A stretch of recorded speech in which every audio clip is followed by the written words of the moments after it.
ചായ തിളക്കുന്ന നേരം കൊണ്ട് കടിയും റെഡി. വളരെ സിമ്പിളായിട്ടുള്ള നല്ല ടേസ്റ്റി ആയിട്ടുള്ള ഒരു അടിപൊളി പലഹാരം കണ്ടു നോക്കാം.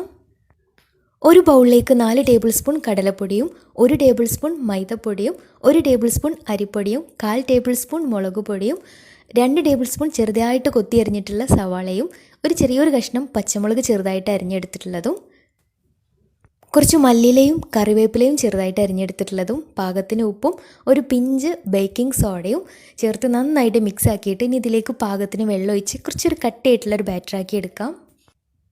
ഇനി ഞാനൊരു 6 സ്ലൈസ് ബ്രെഡ് എടുത്തിട്ടുണ്ട്. ഇതുപോലെ ഓരോ ബ്രെഡും ഇതുപോലെ 4ആയിട്ട് കട്ട് ചെയ്ത് മാറ്റി വെക്കുന്നുണ്ട്. ഒരു പാനിൽ ഫ്രൈ ചെയ്യാൻ ആവശ്യമായിട്ടുള്ള ഓയിൽ ഒഴിച്ച് നന്നായിട്ട് ചൂടായിട്ട് വരുമ്പോൾ അതിലേക്ക് ഓരോ പീസ് ബ്രെഡ് എടുത്ത് ആദ്യം ബാറ്ററിലൊന്ന് മുക്കിയിട്ട് ഓയിലിൽ ഫ്രൈ ചെയ്തെടുക്കാം.